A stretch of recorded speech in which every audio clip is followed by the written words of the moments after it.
What's up, guys? Ryan here with Grateful Tread Backpacking and Outdoor Adventures.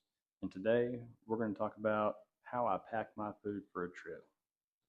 Now, I've got an upcoming trip on the Buffalo River Trail next weekend. It's about a 4-day trip, um, just under 40 miles. So here's a pretty good example of how I would pack my food bag for a trip like this. So the way I have this laid out here is I've got these Ziploc bags separated by day, with the first day of the trip on one end and the last day of the trip on the other end. So these middle two bags are packed with almost the exact same amount of food because I'll be eating breakfast, lunch, and dinner on the trail, as well as snacks, electrolytes, coffee, that sort of thing. The bookends, the first and the last day of my trip here. For instance, on the first day, I won't eat breakfast. I'll eat something on the way to the trail.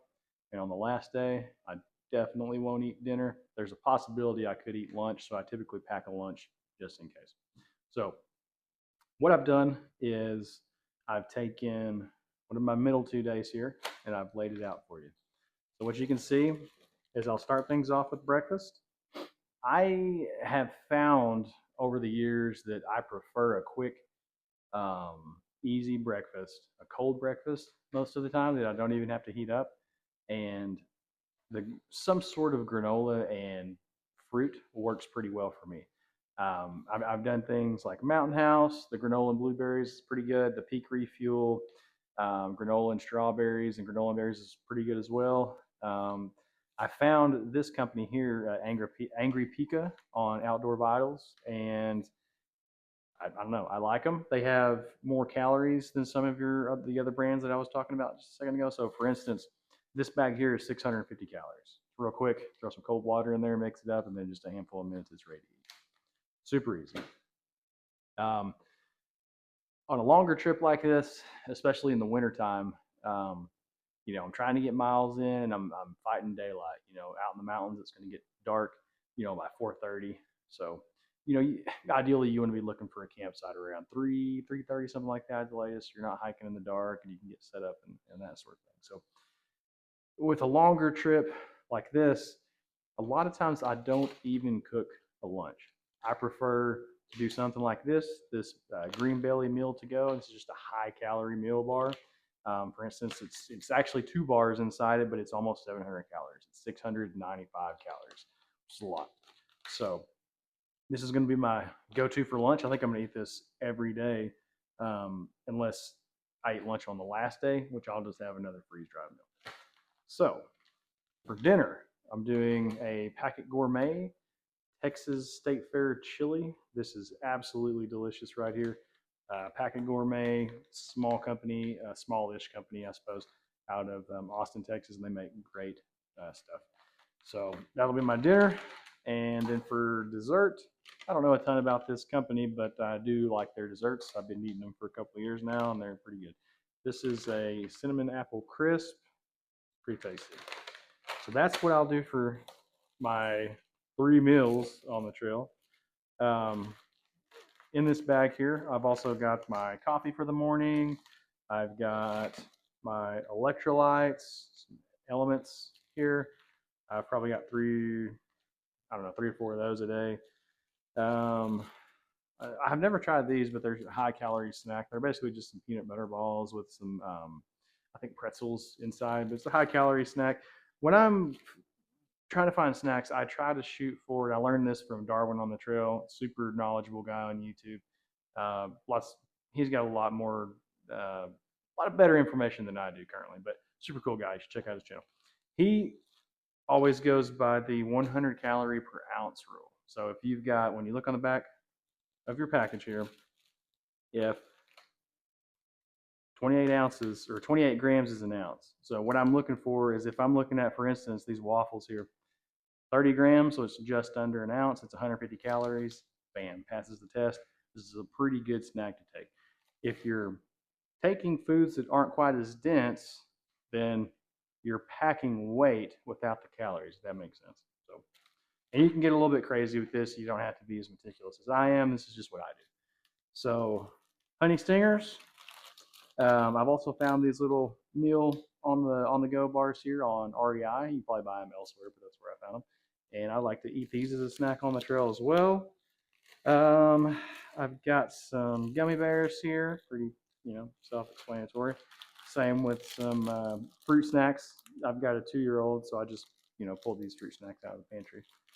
Um, yeah, so that will be my food on the trail. Like I said, uh, this is, for instance, day 2. This could be day 3. Day 3, the food that I have packed is very similar. The snacks are exactly the same.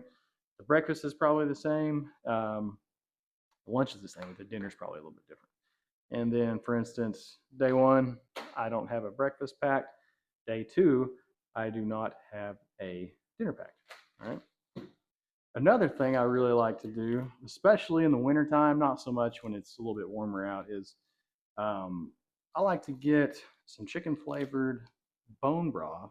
Got some calories in this. It's got some 5 grams of collagen, 10 grams of protein.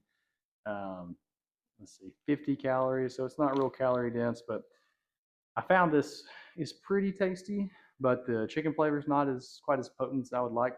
So sometimes I like to take just a little chicken flavor pack that you get out of an ordinary pack of ramen noodles, and late at night, when it's cold outside around a campfire, mix this stuff up right here, and it's better than hot chocolate. It's the absolute best. Absolutely love it.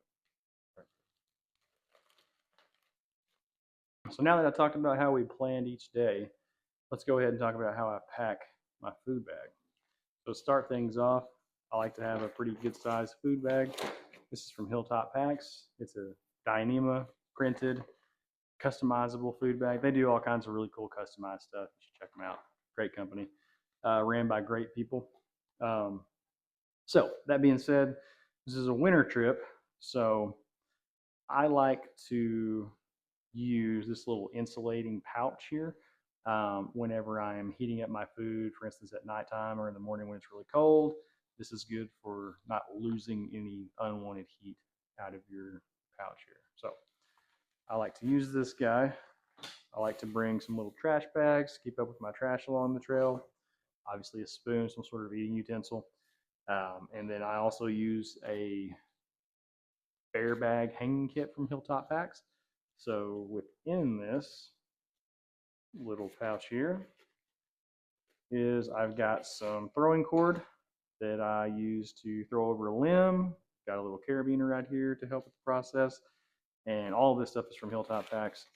I've also got a little dog bone here that's used for the PCT bear bag method hang.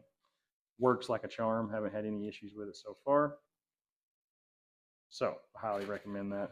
I prefer something like a bear bag hang that you are physically keeping away from the animals rather than trying to depend on something like an sack that you just hang on a limb and hope that a bear doesn't rip through. If a bear gets a hold of that, more than likely your food is crushed, crumbled, potentially punctured, probably pretty slobbery, may not even be worth eating, right? So I prefer just hanging it somewhere where hopefully no animals get to it. So start things off. I like to try to have my day 1 meal, or my day 1 bag rather, as close to the top. My day 2 or my day 4 can be pretty close to the bottom. So the middle 2 doesn't really matter as much. But we'll kind of play around with this a little bit until we figure out exactly how we want to pack it.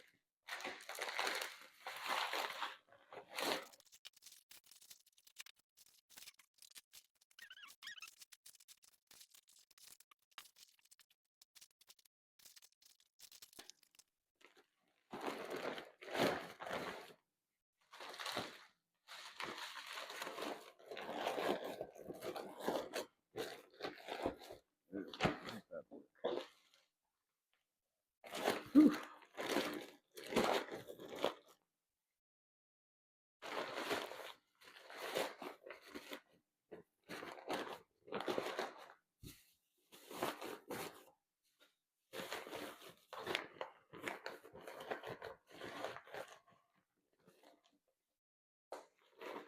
Whew. That was tough. That was difficult. I'd like to have made that look a little easier. But it is what it is.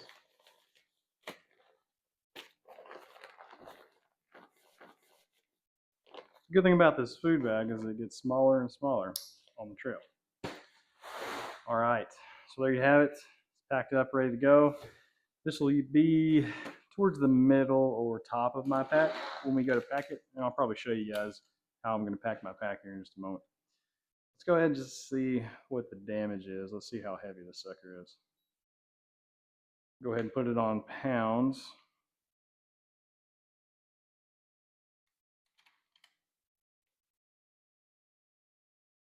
Whew.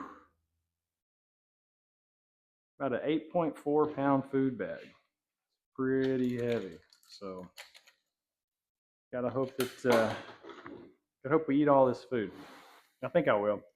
I've been on enough trips that I have a pretty decent idea of what I'm gonna eat. So I think this is pretty spot on. But only time will tell.